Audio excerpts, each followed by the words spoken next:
Saudara-saudari seiman, salam damai sejahtera untukmu semua. Dalam perjanjian baru, kebangkitan berarti melepaskan tubuh dari kematian dan dilepaskan dari kuasa maut. Kemudian, tubuh dihidupkan kembali. Kebangkitan Kristus mengesahkan pengharapan, pelayanan, dan segala sesuatu yang dipercayai oleh umat Kristiani. Apabila Kristus tidak dibangkitkan, maka iman dan pemberitaan mengenai Kristus sia-sia. Umat Allah menjadi saksi palsu. Manusia masih dalam dosa, dan orang-orang yang mati dalam Kristus akan binasa.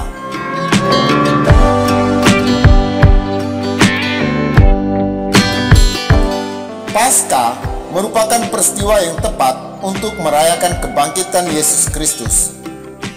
Kebangkitannya merupakan bukti kalau Ia adalah anak Allah.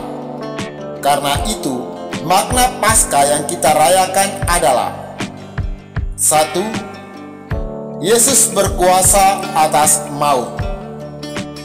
Kebangkitan Yesus adalah bukti bahwa Ia berkuasa atas maut. Penyerahan diri Yesus kepada Pilatus merupakan tindakan sukarela yang dilakukan olehnya. Ia menyerahkan diri untuk menggenapi apa yang dikehendaki Bapa atas dirinya, yaitu untuk menebus dosa umat manusia. Sampai saat ini, tidak ada yang berhasil bangkit dari kematian. Hanya Yesus sendiri, Sang Juru Selamat, yang berhasil melakukannya. Peristiwa ini ingin menunjukkan bahwa Yesus yang memberikan hidup, Yesus pula yang berhak mengambilnya. Hal ini ditegaskan dalam Yohanes bab 10 ayat 17-18. Bapa mengasihi aku, oleh karena aku memberikan nyawaku untuk menerimanya kembali. Tidak seorang pun mengambilnya daripadaku, melainkan aku memberikannya menurut kehendakku sendiri. Aku berkuasa memberikannya dan berkuasa mengambilnya kembali. Inilah tugas yang kuterima dari Bapakku. 2. Kehidupan yang kekal. Karena kebangkitan Yesus, kita sebagai manusia beroleh hidup yang kekal. Hal ini sangatlah membahagiakan, di mana kita terbebas dari belenggu dosa. Karena itu, sudah layak dan sepantasnya kalau kita bersukacita. Bersyukurlah atas karunia ini dan berimanlah dengan teguh. Yohanes bab 3 ayat 16 menegaskan, karena begitu besar kasih Allah akan dunia ini, sehingga Ia telah mengaruniakan anaknya yang tunggal, supaya setiap orang yang percaya kepadanya tidak binasa, melainkan beroleh hidup yang kekal. 3. Hidup yang baru. Yesus mati untuk menebus dosa umat manusia. Penebusan dosa membuat manusia beroleh hidup yang baru. Roma bab 6 ayat 4 mengatakan, dengan demikian, kita telah dikuburkan bersama-sama dengan Dia oleh baptisan dalam kematian, supaya sama seperti Kristus telah dibangkitkan dari antara orang mati oleh kemuliaan Bapa, demikian juga kita akan hidup dalam hidup yang baru. 4. Semangat dan harapan yang baru. Peristiwa kematian Yesus membuat murid-muridnya cemas, takut, dan tidak mempunyai tujuan hidup. Yesus tidak membiarkan hal ini berlangsung terlalu lama. Bangkitnya Yesus membuat murid-murid bersemangat dan beroleh harapan baru. Dari sinilah pemberitaan Injil dimulai. Kisah Para Rasul bab 1 ayat 8 mengatakan, tetapi kamu akan menerima kuasa kalau Roh Kudus turun ke atas kamu, dan kamu akan menjadi saksiku di Yerusalem dan di seluruh Yudea dan Samaria dan sampai ke ujung bumi. 5. Tubuh yang baru.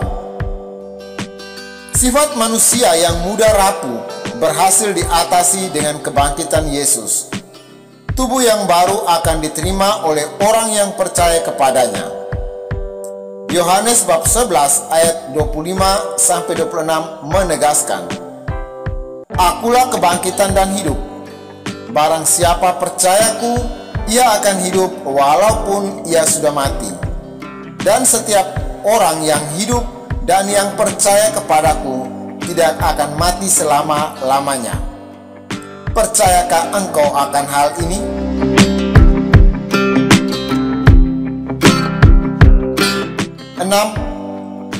Yesus adalah anak Allah.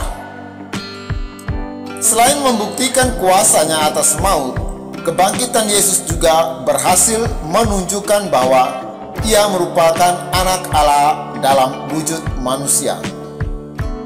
Thomas adalah salah satu murid yang tidak percaya akan kebangkitan Yesus. Namun, ia menjadi percaya setelah melihat bekas tusukan di lambung dan tangan Yesus. Hal ini merupakan tanda tidak selamanya kepercayaan itu memerlukan bukti nyata. Yohanes bab 20 ayat 9 menegaskan, kata Yesus kepadanya, karena engkau telah melihat aku, maka engkau percaya. Berbahagialah mereka yang tidak melihat namun percaya.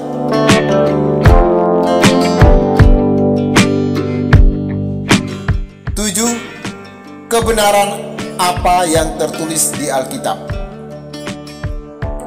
Di dalam Alkitab tertulis kalau Yesus akan bangkit dari kematian. Hal ini diungkapkan dalam beberapa kutipan dalam Perjanjian Lama. Hal ini juga diperkuat dengan adanya khotbah Petrus pada hari Pentakosta. Mazmur bab 16 ayat 8-11 menegaskan, Aku senantiasa memandang kepada Tuhan, karena Ia berdiri di sebelah kananku. Aku tidak goyah. Sebab itu, hatiku bersuka cita dan jiwaku bersorak-sorak, bahkan tubuhku akan diam dengan tentram. Sebab Engkau tidak menyerahkan aku ke dunia orang mati, dan tidak membiarkan orang kudus-Mu melihat kebinasaan. Engkau memberitahukan kepadaku jalan kehidupan. Di hadapan-Mu ada sukacita berlimpah, di tangan kanan-Mu ada nikmat senantiasa. Kutipan di atas sebagai bukti kalau kita sebagai manusia tidak perlu takut, terutama dalam hidup, sebab ada tangan Tuhan yang selalu datang untuk menolong umat-Nya. 8. Adanya kuasa dalam perkataan Yesus. Semasa hidupnya, Yesus telah berulang kali mengatakan bahwa Ia akan bangkit dari antara orang mati. Ia juga berkata bahwa dirinya adalah anak Allah. Ia dapat menang atas maut. Semua ini dibuktikan dengan kebangkitannya pada hari ketiga. Hal ini ditegaskan dalam Matius bab 16 ayat 21.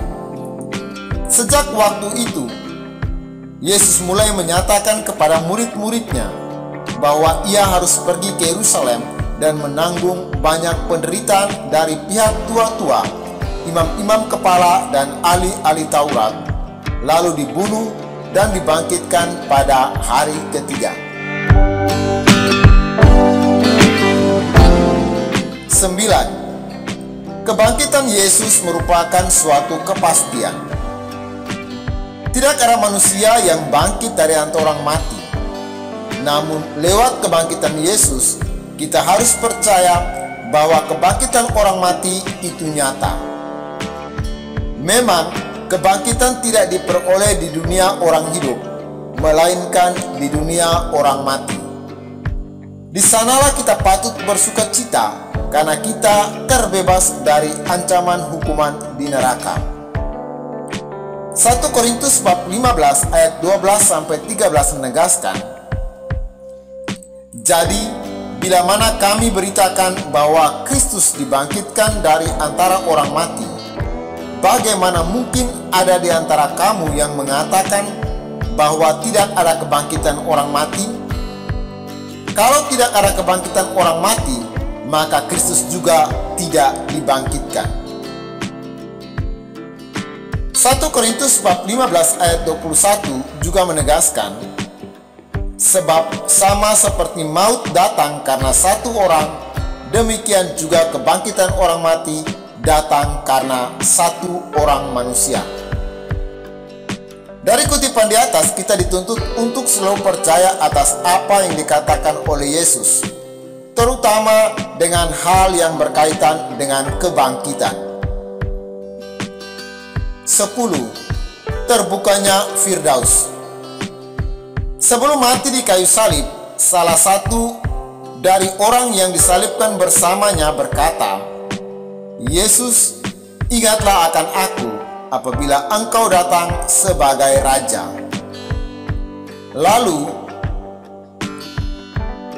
Yesus membalas perkataannya yang tertulis dalam Lukas bab 23 ayat 43. Kata Yesus kepadanya, "Aku berkata kepadamu, sesungguhnya hari ini juga engkau akan ada bersama-sama dengan aku di dalam Firdaus."